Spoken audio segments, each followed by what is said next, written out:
génn si page boobu dugg aussi si beneen actualité boo xam ne rek mun nañu wax ne depuis dimanche sénégalais ñu loon ko wax mu nekk mbir boo xam ne ñu bëri dañ ciy ree ñu bëri sax aussi mu jaaxaleen moo nekk par rapport ak énième évasion Boy Djiné finalement jàppati neen ko foofule Tambacounda Missirah gendarmerie ñoo si teg seen loxo ban lecture ngay def par rapport ak évasion Boy Djiné yi ak tamit lépp rek loo xam ne ñu ngi ko ci taqal ñi nga xam ne ñoo féetoo foofule ci prison yi quand même.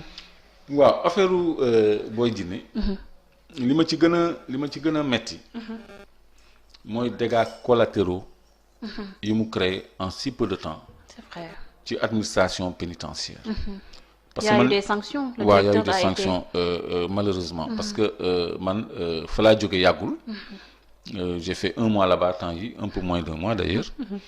mais qui m'ont vous étiez en vacances. waaw te constaté naa ni changé na bu baax a baax.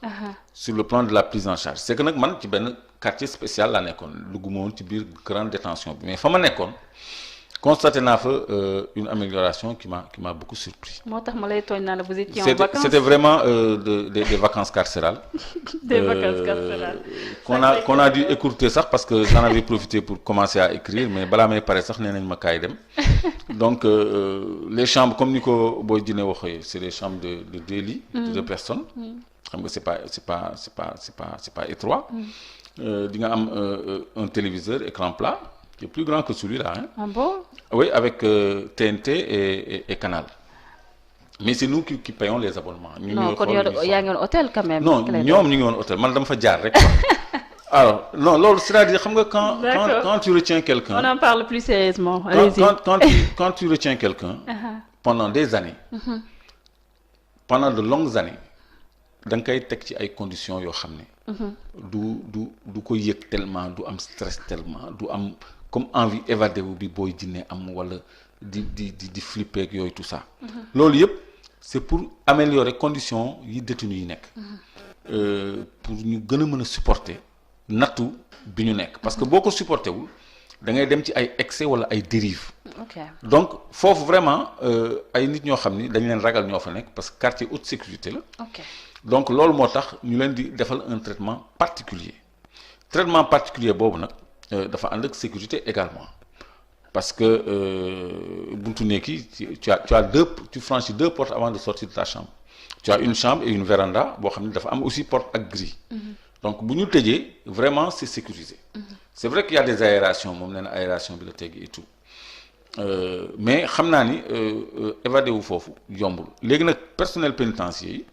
ñoom ñooy jël ay mesures rectificatives bu ñu analyser failles yi nga xam ni moom la Boy Djiné exploité ba évadé ñu régler loolu mais li ci dommage mooy le personnel qui fait l'objet de sanctions parce que ñoom vraiment seen liggéey man de rafetlu naa ko ba mu fa nekkee du directeur au dernier gardien de prison ils ont des rapports très humains ak détenus yi donc loolu benn détenu waru ci abuser parce que Baye Modou moom nee na dafa forcer sax évasion yi parce que rapport yi mu am ak administration pénitentiaire jàppale bi ko directeur de l'administration pénitentiaire jàppale ci dossier mu woo juge beeg yooyu téema seedeel na leen lu rafet mais tey jii buñ ko delloo foofu dina am kersa ci kanamu ñooñu nga xam ni dañ ko doon jàppale mu nekk foofu nekkin boo xam ni nekkin bu normal la.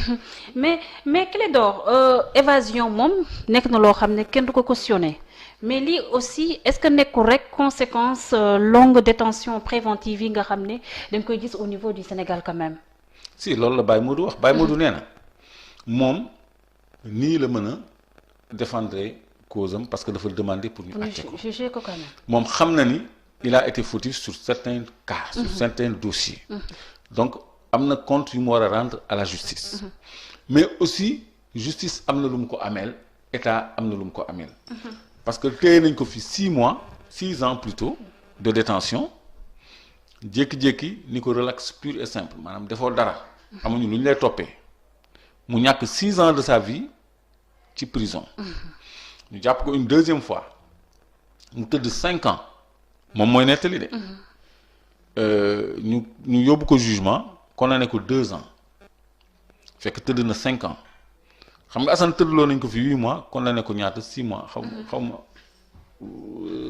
9 mois condamné ko 6 mois. mu tëdd 5 mois de plus. xam nga kenn fayu ko moom moo perte. léegi moom nag boo jëlee nee na du perte 3 ans yooyu bañ ko condamné 2 ans sur 5 ans de prévention. ak 6 ans de prévention au bout desquels dañ ko relaxé yooyu boo ko totalisé muy 9 ans de détention illégale. plus léegi dossier bi ko fa téye nga xam ni juge bi woowu ko pour àtte ko moom dafay demander ñu accélérer procédure judiciaire am ñu àtte ko mu xam fu mu féete parce que moom leer na ko ni bu ñu ko àttee bu ñu defee le solde de li ñu ko tëddaloo kaso inutilement ak lañ ko war a condamné il s'en sortira. donc moom loolu lay réclamer léegi loolu bind na ay correspondance yu bëri ça n'a pas été suivi d'effet et il a décidé de s'évader. Malheureusement pour lui jàpp nañ ko au bout de 3-4 jours xam nga. de cavale il a pas fait long feu. donc est-ce que fi mu nekk nii. charge bi gën a lourde. non charge yi c'est-à-dire dafa am lu ñuy wax DPAC. ñoom les longues peines. du dara ci ñoom. DPAC mooy détenu pour autre cause. détenu c'est-à-dire ñu indi la kaso. ci biir kaso ba nga def fa beneen délit. bu ñu la war a yóbbu devant le juge. juger la condamné waat la def la beneen mandat de dépôt loolu mooy DPAC détenu pour autre cause. donc da ngay gis ay détenus yoo xam ni dañu am ay 4 DPAC ba 5 DPAC ci biir kaso bi lañ koy amee. donc am na ñoo xam ni ci biir kaso bi la ñuy amee ay délits la ñuy commettre ay délits. soit dañuy jaay yamba wala ñu xeex jëm nit ku blessure volontaire day am ci biti day am ci biir wala lépp luy am ci biti dafay am ci biir loolu la ñuy wax DPAC donc évasion DPAC la rek. détention pour autre cause lay doon. dañ koy juger de fait d'évasion. bu fekkee ni 10 évasion la bu nekk ñu condamné ko ci 2 ans dañuy def confusion de peine 10 yëpp day du doon 20 ans mais day doon 2 ans. donc loolu bu ñu ko defee te ñoom dañuy xam code pénal détenu yi non dañuy jàng code pénal. ñoom ñëpp a mokkal code pénal. ñoom avant ngay dem jugement.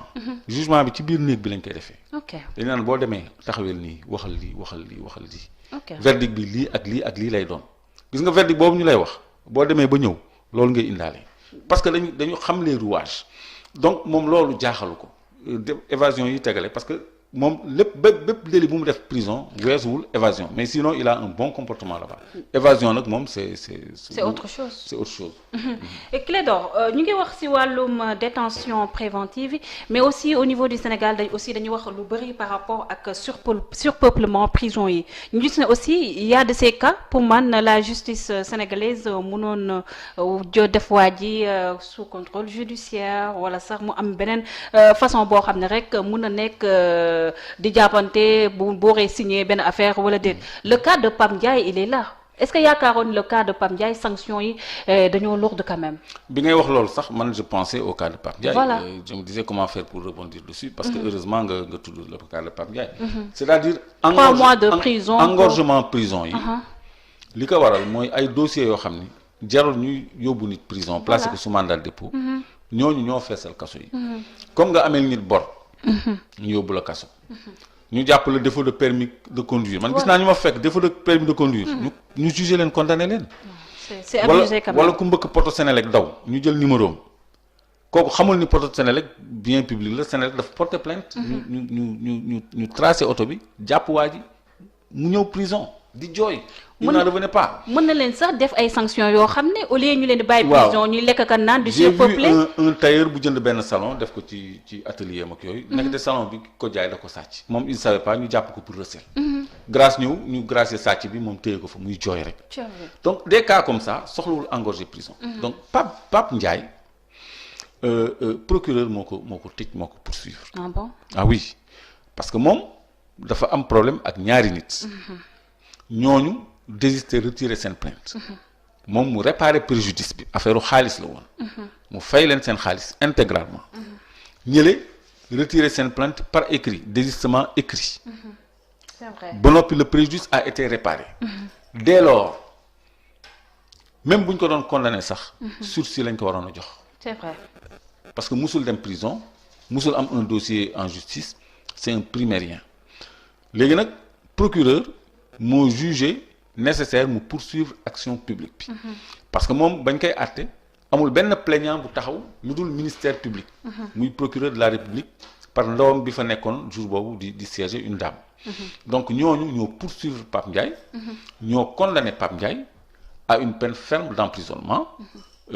Pour régler les comptes avec lui parce que plaignant yi retiré nañu seen plainte préjudice bi fay nañ ko donc foofu la affaire bi waroon a yem même bu fekkee ni le procureur juge que malgré que le préjudice ait été réparé que plainte yi ñu retiré ko qu'il y a un délit à sanctionner mais le sursis s'imposait sursis mooy loo xam ne doo ko tëdd.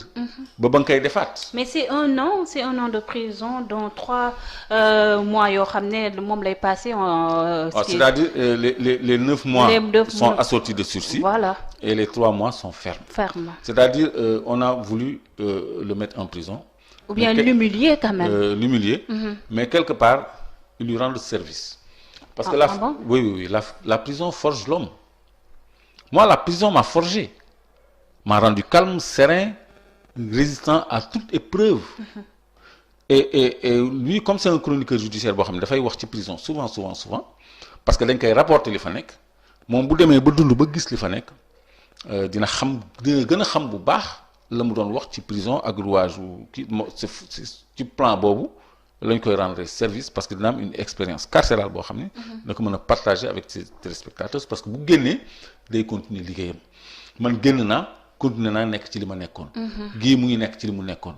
Assane mu ngi nekk ci li ñëpp bu ñu génnee prison ca la ñuy jóge rek la ñuy nekkaat donc da nga ciy dooleeku. mais il faut que nga am aussi une forte personnalité boo nekkee si dëkk bu mel ni Sénégal parce que à chaque fois rek dañ lay rappeler sa ay kii yu nga defoon Clédor quand même.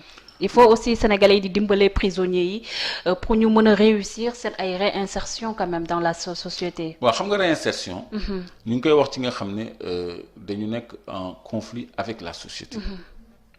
ñi nga xam ni dañuy def ay délits graves dañuy agresser nit ñi wala dañuy rey nit ñi wala dañuy jaay drogue wala dañuy nekk góor jigéen wala ñooñu ñoo jara redresser réinsérer. pour ñu mën a dund normalement quelqu'un qui est accro à la drogue par exemple koo xam ni jëm nit defu ko dara kooku dafa am liggéey bu ñu war a def parce que y a des assistants sociaux aussi dans les prisons.